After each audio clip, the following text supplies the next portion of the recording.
Muito obrigado por estarem aqui, todos vocês, nessa noite do dia 16 de setembro do ano 2012, onde estamos aqui reunidos na sala de conferência online da Guisal, com o propósito de assistirmos mais uma conferência do nosso curso de gnose, hoje com o tema de número 29, que é o tema que versa sobre duas leis, lei de karma e dharma, uma e a só complementar.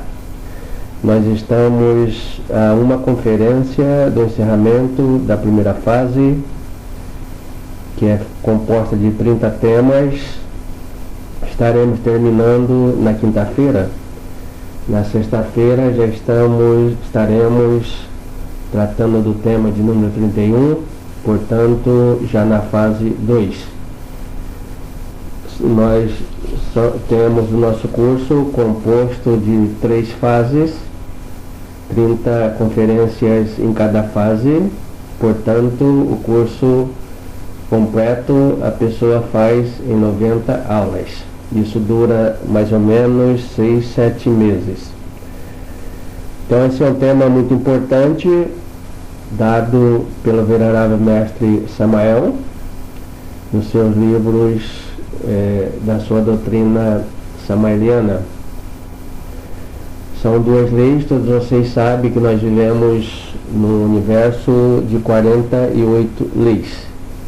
E estas são mais duas dessas leis. Vivemos no mundo de dualidade, tudo tem a sua afirmação e a sua negação, que seria então o que a gente chama de oposições, mas na realidade elas são complementares, uma complementa a outra. Esta lei, ela é antiga, ela é tratada nas escrituras antigas, no Velho Testamento, como a lei de dente por dente, olho por olho. Então, a lei dente por dente, olho por olho, nada mais é que a lei de karma e dharma, onde antigamente no Velho Testamento as pessoas eram punidas imediatamente por aqueles erros que elas cometiam mediante a aplicação imediata de seus códigos. Em Moisés, a gente vai encontrar nos seus livros muitas dessas aplicações. Jesus Cristo é que veio e abrandou essa lei e a tratou de uma outra forma. Então a gente vê que aquelas pessoas ali, quando a mulher cometia esse adultério, ela era apedrejada até a morte. Diz que quem está andando pela Turquia, que é um país que ainda conserva as leis desde aqueles tempos, é comum ver pela rua gente sem braço, sem mão. Então a pessoa for ladra, né? Roubou, corta-se a mão, aplica-se dente por dente, olho por olho, ao pé da letra. A pessoa que fuma, como lá é proibido fumar, corta-se o nariz. Então vê-se muitas pessoas sem o nariz pela rua. Se cometer adultério, no caso de homem, corta-se também algumas partes, e no caso da mulher vai ao apedrejamento até a morte. Então era como era aplicada a lei sem a justiça e sem aplicada ao sabor da justiça sem a misericórdia. E a justiça sem misericórdia é falha, e a misericórdia sem justiça também é falha. Então a misericórdia sem a justiça é complacência com o delito, e a justiça sem a misericórdia é então um ato de força, de intolerância. Então é preciso ser comedido. Então Jesus vai falar dessa lei em vários momentos de sua cátedra, né, dos ensinamentos que ele nos passou. Quando os soldados o pegaram, Pedro arrancou a espada e puxou e tirou a orelha de um soldado. Ele colou a orelha e disse: quem com ferro feres, com ferro feres, com ferro será ferido. Então ele está aí passando a lei essa lei de dente por dente, olho por olho, ação, reação, lei de causa e efeito. Da medida que julgares, tu também serás julgado. Da outra maneira que ele expressava a mesma coisa. Então ele ensinou muito com essa lei e ensinou muito sobre o milagre do perdão.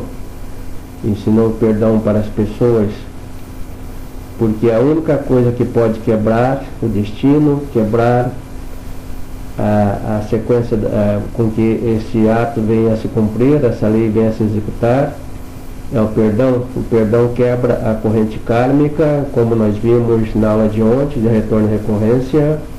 E quando uma pessoa perdoa a outra, quebra-se o karma. Os anjos fazem coro nos céus. É um ato extraordinário.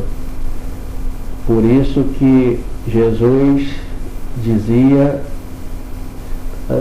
respondeu a pergunta que lhe fizeram sobre o pecado, perguntaram quando deve se perdoar. Ele dizia, quantas vezes deve se perdoar? Ele respondeu 70 vezes 7. Isso ele respondeu de um modo cabalístico, que as igrejas em geral acham que 70 vezes 7 dá 490, então perdoar até 490 vezes está feito, já ganhou o reino dos céus, mas não é isso, né? 70 vezes 7 dá 490, cabalisticamente somando, 4 mais 9 dá 13. 13 é o arcano da morte, mas não é a morte física também, porque a morte física não resolveria o nosso problema do perdão, né? Se ele não houvesse sido levado a extremo nas infradimensões, volto a repetir. Então é perdoar até que haja a morte do causador. O causador é o eu. Quando morre o eu, a pessoa fica totalmente incapaz de cometer aquele erro novamente. Então essa lei de karma e dharma também ela aparece na física, como a lei de ação e reação, tão maravilhosamente equacionada pelo Isaac Newton, que era um gnóstico da Rosa Cruz.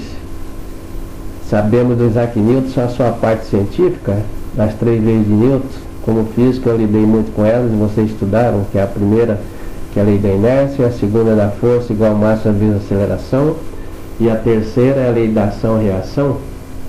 A lei da ação e reação é essa que nós estamos fazendo hoje. Então a física comprova isso. Para cada ação que se faz no universo de causa e efeito tem uma reação.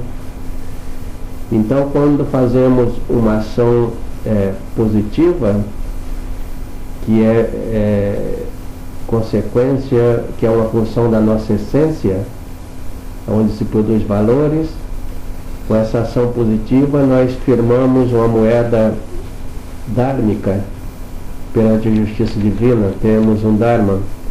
Quando fazemos uma ação negativa, automaticamente vai ocorrer uma reação a esta ação, e uma ação negativa nos configura uma dívida, um saldo devedor.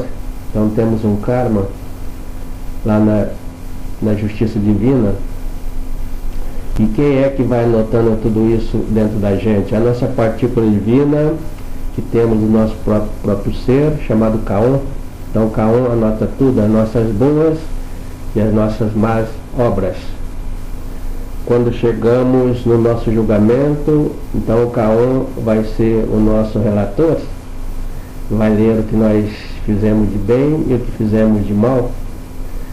Se a balança do bem pender a nosso favor, temos dharmas a serem recebidos na outra existência. Se o lado do negativo pesar mais, temos karmas e voltamos a pagar com dor, com sofrimento. Do ponto de vista do dharma, há 2 tipos de dharma, os dharmas materiais e os dharmas espirituais. Se nós trabalhamos materialmente bem, suprimos o nosso semelhante daquilo que eles necessitavam, temos dharmas materiais, na outra existência não vai nos faltar nada. Agora, se nós levamos este ensinamento para que a pessoa se liberte, levamos a gnose que vivemos espiritualmente, nós assinalamos lá em cima dharmas espirituais, que na outra existência estamos cheios de dharmas espirituais, então teremos facilidades para fazer as práticas e se redundarem em resultados positivos. Então são dois tipos de dharmas espirituais e materiais, né? Mas como nós temos 90%, 97% de eus, a nossa propulsão ao defeito, como dizia o próprio quem deu a terminologia de ego, né, Freud, que nós temos uma pulsão muito grande aos erros, aos defeitos no nosso subconsciente, que é o próprio ego. Então nós erramos muito, então adquirimos muito karmas. O karma, nós já vimos que ele tem alguns tipos. O karma individual é aquele em que a pessoa comete os erros em si mesma, né? Contra a si mesmo, contra a pessoa, contra os seres vivos, contra a natureza. E esse karma é transmitido só a ela vai pagar sozinha. De repente a pessoa é triste, a pessoa é amargurada, a pessoa é portadora de síndromes psicológicas, a pessoa é infeliz. E todo mundo tenta lhe dar uma ajuda e não tem quem resolve, porque ela tem que pagar, a justiça é feita assim. E aí vem o karma depois, o karma de duas pessoas que cometeram delito juntos, ou uma cometeu para com a outra, e a lei encerra no mesmo aposento, ou na mesma casa, ou no mesmo trabalho, onde elas vão viver juntas, se degladiar, brigarem, se desentenderem, ali há tristeza, há desarmonia, há desequilíbrio, há uma energia negativa para ambas e não se resolve, enquanto não paga o karma.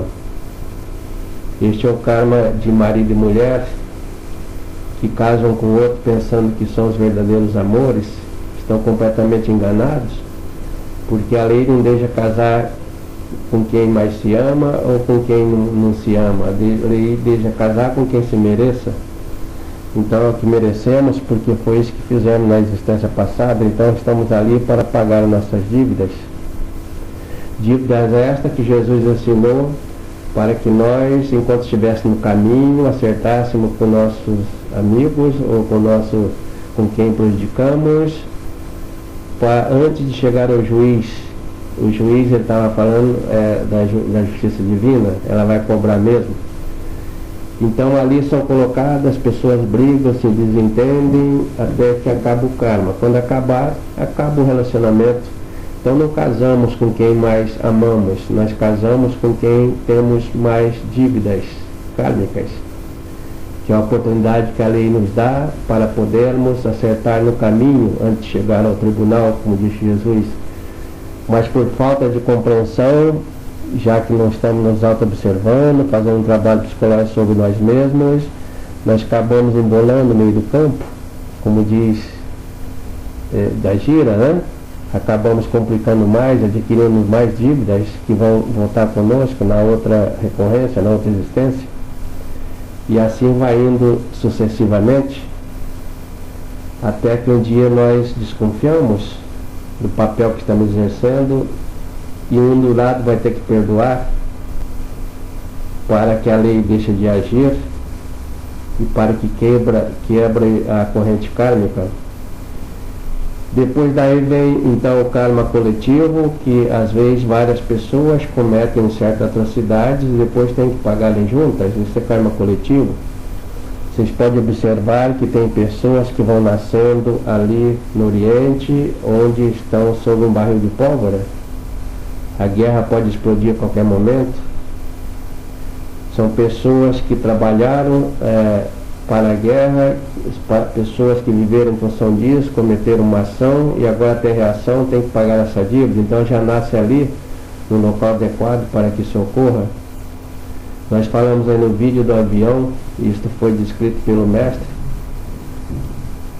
O avião, quando ia cair, tinha ali uma pessoa que era clarividente.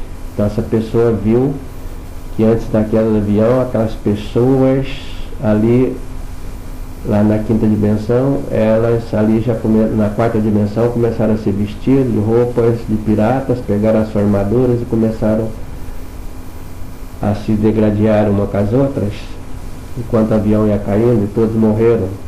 Conclusão, foram piratas, saquearam, mataram, tiraram muitas vidas em outras existências. Nessa existência a lei cobrou, colocou todas no avião e os matou todos de uma vez. E às vezes uma pessoa que não tinha nada a ver com tudo isso, que estava ali, como essa que era evidente, foi assistente, a narradora, nada aconteceu com ela. É assim que acontece no karma coletivo. Nós temos hoje o karma coletivo de pessoas que passam fome, que é o caso dos países da África, e não tem nada que resolva. Nós temos isto também em alguns locais do Nordeste, que graças a Deus vem se resolvendo, mas as pessoas passam necessidade. Então, de repente, a pessoa é abastada nessa vida, tem de tudo, mas é muito miserável, não distribui nada, é mão de vaca, como se diz esotericamente, deixa as pessoas morrer de fome, passar necessidade. Na outra existência ela vai pagar esse karma. Possivelmente vai nascer num local dessa, onde ela também vai passar fome e ninguém pode fazer nada por ela, porque a lei tem que ser cumprida. Então este é o karma coletivo. Atualmente nós, seres humanos, pagamos um karma coletivo muito grande e vamos ter que saldar a nossa dívida antes de acabar o mundo. Nós pagamos o karma de ações errôneas que fizemos contra o nosso planeta. Coletivamente nós o danificamos, poluímos as suas águas, o seu solo, o seu ar, e as nossas mentes estão poluídas. Então nós vamos pagar, nós oferecemos agravos à terra, agravamos, nós a impactamos negativamente, com grandes impactos destrutivos, e ela reage pela lei da ação-reação, na mesma proporção, na mesma intensidade. E aí é o karma que vamos pagando, ali, enquanto ela está agindo, vai se dando este tsunami aqui, os terremotos ali, a natureza vai reagindo e todos nós, seres humanos, vamos pagando. Hoje nós pagamos um karma muito grande pela dor que nós sofremos ao ver nosso semelhante deitado na rua, ao meio de tantas pessoas abastadas e ninguém pode fazer por elas, e ali elas vão se definhando e cada vez piorando. Nós vemos animais totalmente desassistidos, perambulando pela rua. Por mais que a gente posta no Facebook coisas positivas a favor deles, a cada dia aumenta o sofrimento e a tortura desses animais, sofrimento enorme. Pessoas que prendem, por mais que eu escrevi livros, se vocês leram meus livros aí, são contra a prisão do passarinho, do pessoal que prende, os põe na gaiola, eles continuam sendo presos. Então esse é karma que vai se adquirindo. Às vezes a pessoa bota um passarinho na gaiola só pelo ego do prazer de ouvi-lo cantar, e este passarinho foi feito pelo Criador com asas para ele voar, mas a pessoa pensa que ele me dá alimento, então ele tem o direito de tirar esta faculdade do passarinho voar e ter o mundo aos seus pés. Fica ali restrito num pequeno espaço. Assim são os peixes presos em aquários, etc, etc. Se a gente fosse por aí, dava uma hora inteira. Então são karmas que nós vamos adquirindo, que depois vamos pagar. E aí, então, é o karma coletivo. Depois nós temos um karma muito especial, que é o karma saya.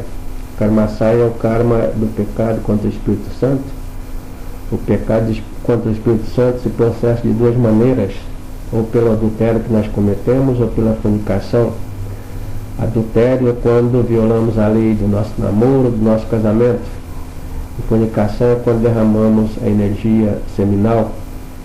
E o pecado do Espírito Santo, ele vem numa forma de um karma pesado, também chamado de karma dura, onde a pessoa o karma de todos os pecados são perdoados, disse o Cristo, menos um, é o pecado contra o Espírito Santo.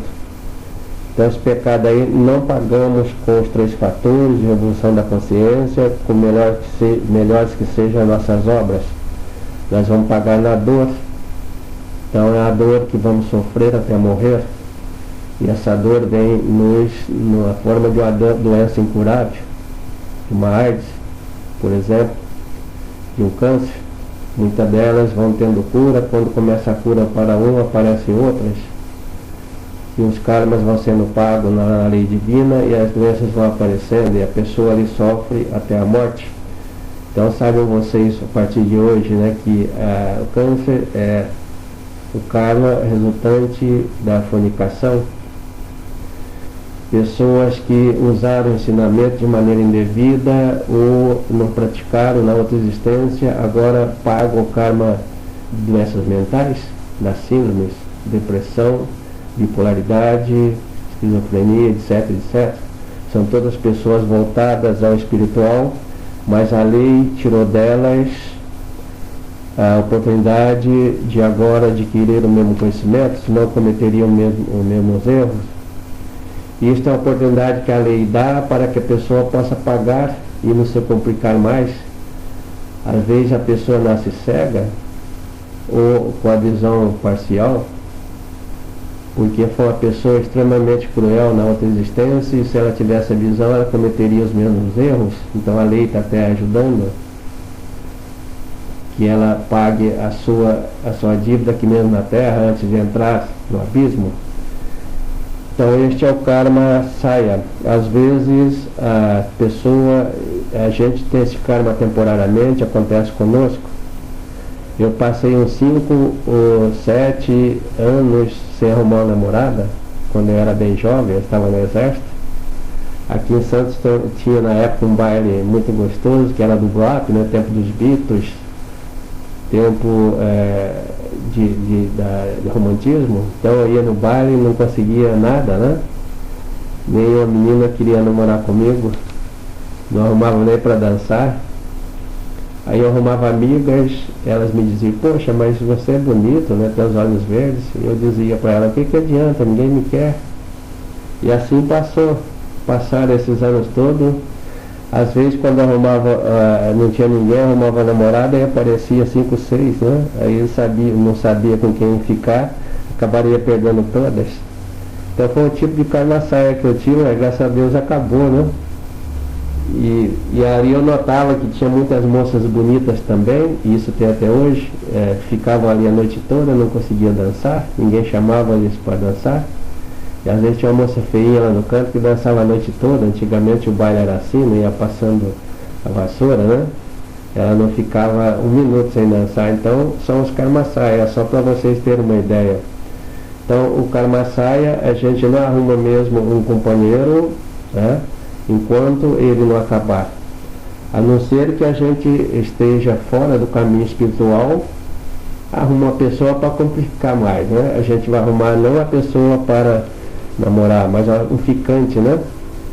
Que é coisa do ego. Sabe que o ego não quer compromisso. Por que tem poucas pessoas de vocês fazendo o curso? O curso é um compromisso, tem que estar aqui, né? Ler livros, prestar atenção. O ego não quer isto. O ego age e não quer que as pessoas casem porque é compromisso. Então nem namorar. Hoje o ego arrumou o tal do ficar, que é o total descompromisso. O ego é isso, é indisciplina, descompromisso. E aí vai adquirindo karmas. Depois vem o karma duro, então é o karma que comete uma pessoa um delito muito grave, né? Que ela então vem faltando alguma parte dos seus 5 sentidos. Então ela vem cega, como já dissemos, ela vem surda, ela vem isso, vem aquilo, que tudo é um propósito divino de que ela resgate a sua dívida. E o karma, então, nós estamos encerrando, como diz o venerável Mestre Samael, é uma medicina necessária para curar a alma doente. Se a pessoa está pagando o karma, ela está sofrendo, graças a Deus, porque ela tem a oportunidade aqui ainda. Depois que encerra no abismo, vai pagar com muito mais dor e sem mais a mínima chance de salvação. Então o karma é aquela corretivo que se passa às pessoas que vieram para o planeta Terra, que somos nós, para aprender nessa escola, uma escola do departamento cósmico, um departamento educacional do cosmo, e nós esquecemos disto e fazemos aqui um parque de diversão. Só queremos diversões, sem o menor compromisso, que é coisa do ego, então a lei vem nos castiga, que a lei castiga porque ela quer uma resposta, ela tem um propósito para esta pessoa. E por último, então, vem a catância. Catância é o karma dos deuses, que eles também erram. Não só nós seres humanos erramos, mas eles também erram e eles pagam a catância de uma maneira dolorosa. O karma da catância dura-se Mahavantaras inteiros. A pessoa vai sofrer por aquilo, como é o caso do Sakaki e do Luiz, do arcanjo, né? Arcanjo Sakaki e Luísas, que deixaram o órgão conectivador na pessoa, né? Ali na época da origem do ego. A gente vai ver isso numa conferência posterior. Então, quando os anjos erram nos seus cálculos, erram nos seus afazeres, eles pagam este karma. E o karma também dos mestres, quando joga a sua pedra na água, né? Assim diz esotericamente, passam a pagar o karma da catância. A pessoa só deixa de adquirir karma e não vai pagar mais nada, não vai pecar quando ela se cristificar. Isto se dá na quinta iniciação, em mistérios maiores, quando se adquire, quando se propõe a fazer o caminho reto, que é o caminho da cristificação. Então até aqui estão as nossas palavras desta conferência, esperando que todos nós possamos olhar com melhores olhos essa lei do karma. Vamos ver para isso o livro do Venerável Mestre Samael, Sim a Inferno, Diabo e Karma. Ali tem todas as instruções para que nós possamos sair bem nessas leis. Uma maneira de sair bem é determinar a morte do causador dos erros, que são os eus. A partir do momento que nós vamos nos auto-observando, a partir do momento que vamos determinando a morte do nosso pecador, nós vamos anulando a possibilidade de adquirir karma, como está encerrado nas orações da Ave Maria, que vocês podem refletir, e também no Pai Nosso, onde há 7 petições, e uma delas o pedido para que não se caia em tentações, perdoar nossos pecados. Então, muito obrigado a todos. Vamos